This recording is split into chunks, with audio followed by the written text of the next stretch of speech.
Hello everyone, কেমন আছো তোমরা সবাই? আশা করি অনেক ভালো আছো। আর তোমাদের ভালোবাসা আমিও অনেক ভালো আছি। তো এখানে চলে এসেছিলাম নিমন্ত্রণ খেতে দিদি বাড়িতে। তো নিমন্ত্রণ খেয়ে তারপরে একটু হাঁটতে বেরিয়েছিলাম, গিয়ে দেখি পেছনের বাড়িতেই না এইখানে একটা ছোট্ট করে 1 হাঁটু মতন জল হবে। তো ওই হাঁটু জলের মধ্যে মাছ চাষ করছে, মাছগুলো জিয়ে রেখেছে। আর এই বাচ্চাটা আমাকে দেখাচ্ছিল, ওর নাম রিমি ছিল। তো এই সময় ওর সাথে আলাপ, তারপর থেকে তো ওর সাথে ভীষণ পরিমাণে আলাপ হয়ে যায়। তো পুরো ভিডিওটা দেখলে বুঝতে পারবে। আর আজকে খাওয়া দাওয়া করে একবারে তারপরে যাবো ওদের বাড়িতে। আর এখানে সবাই রয়েছে, এটা হচ্ছে দিদির মেয়ে। ওর কথাগুলো শুনতে লাগে বলে বোঝাতে হয়নি, আমাকে বলছিল যে হাসিস না এরকম করে, তোমাকেও দেখাবো। আমি বলছি আমি কি করে যাবো, আমি শাড়ি পরে যাচ্ছি। আর এই যে দেখো এখন নীলকণ্ঠ গাছ। কি গাছ আরেকবার বল, বল না, শুনতে ভালো লাগলো। হ্যাঁ, নীলকণ্ঠ, হ্যাঁ দেখেছি। চলো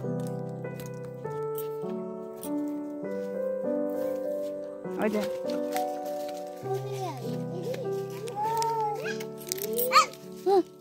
এদিকে আয় মাসি। হ্যাঁ দেখা যাচ্ছে, সবাইকে দেখা যাচ্ছে।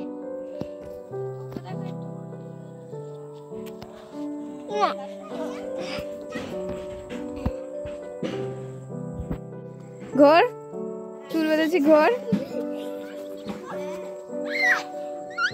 এই যে ক্যামেরাম্যান চলে এসছো তুমি আমার ক্যামেরার সামনে। এরকম করে দেখাই দেয়, এরকম করে নিজেকে দেখানো যায়, জানিস?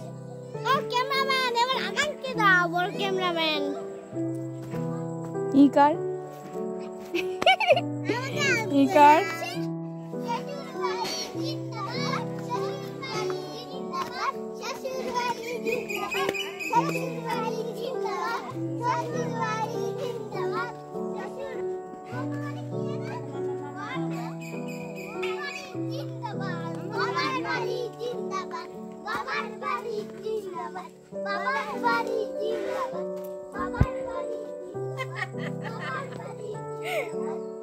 বলছে বৌমা বাড়ি জিন্দাবাদ।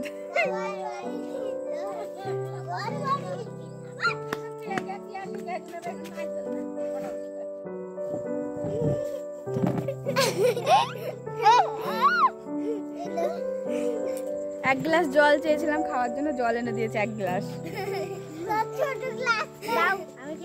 আমি খাবো, সত্যি জল দিতে হয়েছে, তাও কেড়ে খেয়ে নিল। সত্যি জল নেই, গ্লাস বোতল নেই, বোতল আছে আমি নিয়ে আসছি। কোথায় গেছে? দে ভাই, আমি দে। যাও তুমি চলে যাও, ধন্যবাদ।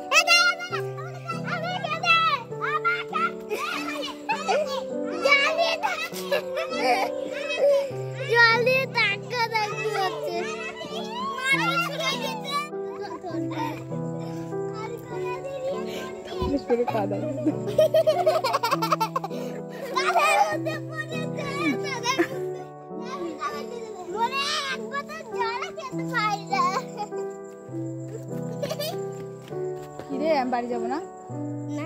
বাড়ি যাবো না? তুই আমাদের বাড়ি যাবি? হ্যাঁ, তোর হাতটা তো ঠান্ডা কেন মাসি? তুই আমার ক্যামেরার সামনে আয়। তুই আমার সাথে গল্প করছিস না কেন? ও আমার সাথে জানিস একদিন আমাদের বাড়ি রাতের বেলা গেছিল, তারপরে আমি রান্না করছিলাম, আর আমি যখন যেখানে যাচ্ছিলাম ও আমার সাথে গল্প করছিল। স্কুলের সব কথা বলেছে না মাসি? হ্যাঁ, এই সেদিনকার সবাই কি ভয় পেয়েছে জানিস না? ভূতের গল্প বলেছে, ওর দিদুনকে ভূতে ধরেছে, বুঝেছিস? ওর দিদুনকে দুটো ভূতে ধরেছিল ওর দিদুনকে। তারপর ওর দিদুন ও দাদুকে মেরেছে, তারপর ওর কাকুদের মেরেছে, সবাইকে মেরেছে। হ্যাঁ এরকম। আর তুই মারিস না। তারপরে ওর দাদু ও দিদুনকে মেরেছিল। এই নিয়ে কি ভয়, ওর মাও বাড়িতে আসতে পারেনি, আমাদের বাড়ি থেকে রাতের বেলা ও আসতে পারেনি। দুইটা ভূতে ধরেছে, দুটো ভূতে ধরেছে, একটা বাচ্চা একটা বড়। আমি গেলে একবার 60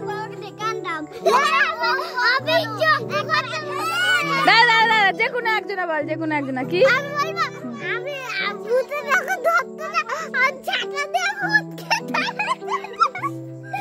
আমি যদি ওইখানে থাকতাম একবারে সাধু বাবাকে সাধু বাবা তো আমি সাধু হয়ে যেতাম।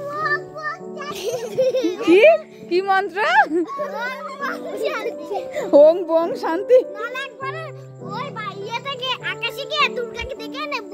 বেচারি কাদায় পড়ে গিয়ে জুতোর মধ্যে কাদা লেগে রয়েছে। সত্যি কাদায় পড়ে গেলে ওর জুতো কাদায়।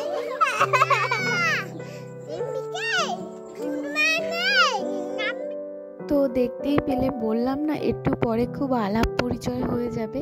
তো সবার সাথে প্রচণ্ড আলাপ পরিচয় হয়ে গেছে।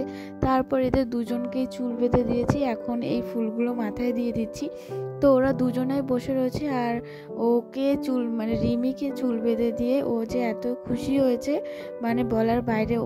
ও না এরকমভাবে চুলটা না ফার্স্ট টাইম বাঁধলো, সেজন্য একটু বেশিই খুশি হয়েছে।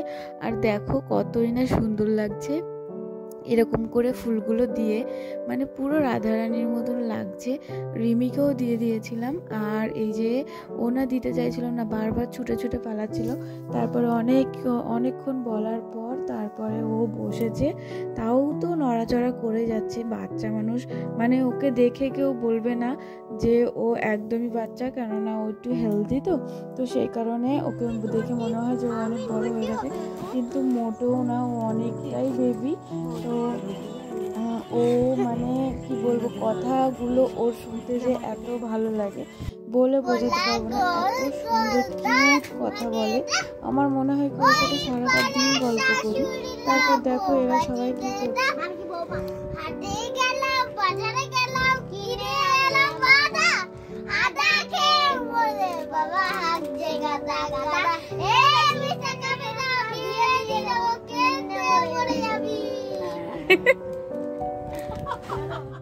শুনতে পেলে ওদের খুনসুটি আর আনন্দ। তো এর মাঝখানেই আমাদের কীর্তন শুরু হয়ে গেছে, আর এই কীর্তনটা দেখে যাব বলেই আমি সেই দুপুরবেলা নিমন্ত্রণ খেতে এসে থেকে গেছি। তো এই যে দেখো কীর্তন হচ্ছে এখানে, আর খুব ভালোভাবে কীর্তন হচ্ছে।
দেবী সত্যাবত্যায় নমো নমো। যে তোমার শরণ লয় তার বাঞ্ছা পূর্ণ হয়, কৃপা করে করো তার বৃন্দাবনবাসী। মহাপ্রসাদী জননী সর্ব সৌভাগ্যবর্তিনী, আদি ব্যাধি হরে নিত্যম তুলসী তাঙ্গনময়ী। বাঞ্ছা কল্পতরুশ্রী কৃপা সিন্ধু ভয় বেচ, পতিতানাং পাবনেভ্যো সর্ব বৈষ্ণবৈ নমো নমঃ।